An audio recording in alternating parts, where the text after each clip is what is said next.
Hundreds are coming out to honor John Lewis, the civil rights legend and congressman who died 10 days ago after battling cancer. His body is lying in state at the U.S. Capitol. This comes after a weekend of events celebrating his life and legacy. Rena Roy has you covered with what's going on in Washington.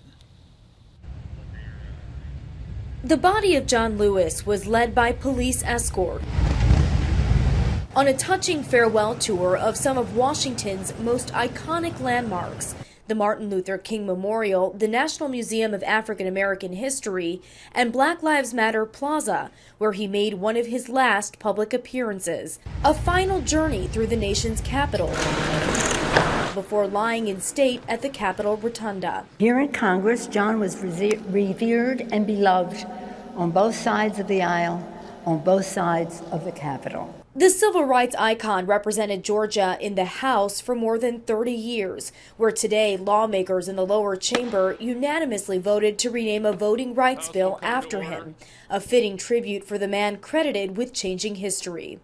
Today, we pray and trust that this peacemaker himself now rests in peace. Both former Vice President Biden and Vice President Pence are expected to pay their respects as Lewis lies in state. However, President Trump says he will not.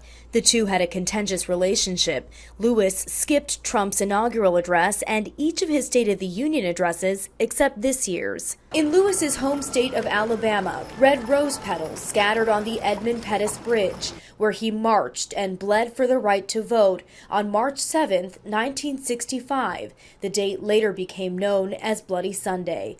This past Sunday, he crossed that bridge one last time. Lewis returned to the bridge in Selma year after year, bringing bipartisan delegations with him, most notably in 2015 with President Obama, who credited Lewis with helping to make his presidency possible.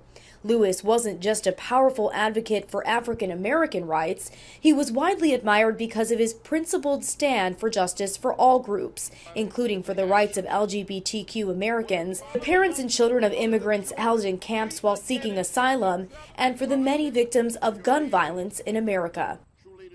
Lewis's body will be taken outside of the Capitol tomorrow, where he will lie in state, and people can pay their respects while still staying safe during the coronavirus pandemic.